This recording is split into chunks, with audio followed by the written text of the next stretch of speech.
Hello friends, income tax के cases की series में आज जो केस हम डिस्कस करेंगे वो सेक्शन 144C सबसेक्शन 13 के अंदर जो लिमिटेशन पीरियड दिया गया है असेसिंग ऑफिसर के द्वारा असेसमेंट ऑर्डर पास करने का in respect to the DRP directions,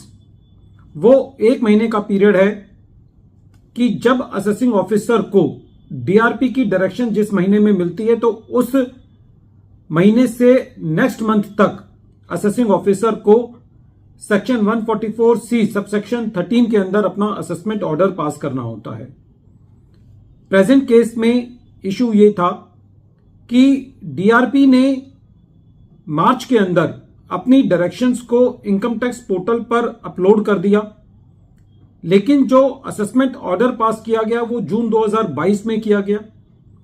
यदि सेक्शन 144C सबसेक्शन 13 के मुताबिक देखें तो क्योंकि डीआरपी की डायरेक्शंस 30 मार्च 2022 को इनकम टैक्स पोर्टल पर अपलोड कर दी गई थी, तो इस हिसाब से जो लिमिटेशन पीरियड है वो 30 अप्रैल 2022 बनना चाहिए था। और क्योंकि असेसमेंट ऑर्डर जून 2022 में पास किया गया था तो एसएससी का कहना था कि ये असेसमेंट ऑर्डर जो है वो टाइम बार्ड है। यही इशू दिल्ली आईटीएटी ने अपने एक case Nikon India private limited versus assistant commissioner of income tax के केस में डिसाइड किया और ये matter 114 ITR tribunal page number 304 पर रिपोर्ट हुआ और इस केस का जजमेंट 19 मार्च 2024 को आया। केस के फैक्ट्स थोड़े से इंटरेस्टिंग हैं। डीआरपी ने 30 मार्च 2022 को अपनी डायरेक्शंस इनकम टैक्स पोर्टल पर अपलोड करी, लेकिन ये डीआरपी की डायरेक्शंस मैन्युअली अपलोड की गई। प्रेजेंट केस के अंदर जो एसएससी का केस था वो फेसलेस असेसमेंट ऑफिसर से ट्रांसफर होकर के जुरिस्डिक्शनल असेसिंग ऑफिसर को ट्रांसफर किया गया था 22 अप्रैल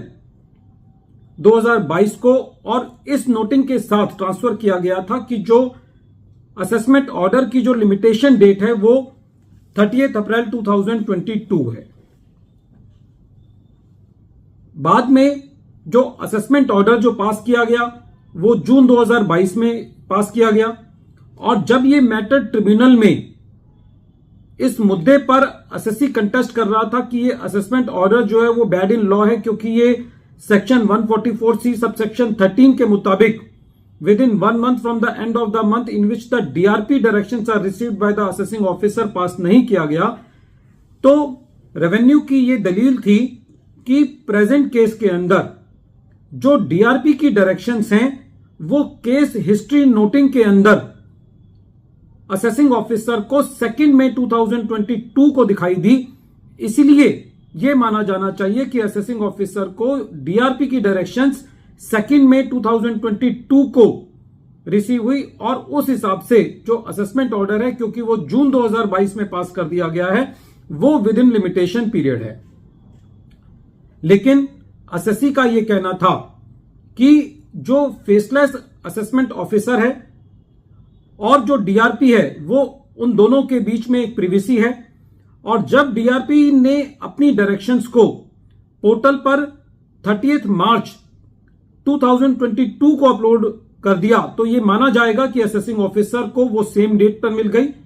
एसएससी का साथ ही में यह भी कहना था कि यदि किसी रिमोट केस में यह भी मान लिया जाए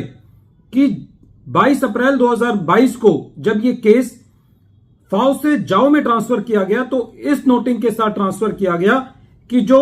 लिमिटेशन डेट है वो 30 अप्रैल है। तो उस लिहाज से यदि यह भी मान लिया जाए कि डीआरपी की डायरेक्शंस अप्रैल 2022 में रिसीव हुई, तब भी जो लिमिटेशन पीरियड है वो 31 मई बनता है, और क्योंकि असेसमेंट ऑर्डर जून 2022 में पास किया गया इसलिए यह टाइम बार्ड है। जब यह मैटर ट्रिब्यूनल ने सुना तो ट्रिब्यूनल का यह कहना था कि सारे दस्तावेजों को देखते हुए, असेसिंग ऑफिसर के एफिडेविट को देखते हुए, केस हिस्ट्री नोटिंग को देखते हुए, आईटीबीए पोर्टल को देखते हुए, प्रेजेंट केस से यह चीज सामने आती है कि जो असेसिंग ऑफिसर है उसके अंदर दोनों आते हैं, फेसलेस असेसिंग ऑफिसर भी आता है और जुरिस्डिक्शनल असेसिंग ऑफिसर भी आता है। खाली केस को फाव से जाओ में ट्रांसफर कर देने से जो लिमिटेशन डेट है उसको नहीं बढ़ाया जा सकता। और क्योंकि जब ये केस ट्रांसफर किया गया एओ के पास तो उसमें ये स्पेशल नोटिंग थी कि जो लिमिटेशन डेट है वो 30 अप्रैल 2022 है, तो ऐसे केस के अंदर यदि असेसमेंट ऑर्डर जून 2022 के अंदर पास किया जाता है तो वो विद इन लिमिटेशन पीरियड नहीं है सेक्शन 144C सबसेक्शन 13 के मुताबिक, और इसलिए ट्रिब्यूनल ने असेसमेंट ऑर्डर को लिमिटेशन पीरियड के बिहाफ पर क्वेश किया। वीडियो के अंत में एक बार फिर मैं केस का नाम रिपीट कर रहा हूं। केस का नाम है Nikon India private limited versus assistant commissioner of income tax, और ये case 114 ITR tribunal page number 304 पर रिपोर्ट हुआ। मैटर दिल्ली ITAT ने 19 मार्च 2024 को डिसाइड किया। Thank you friends.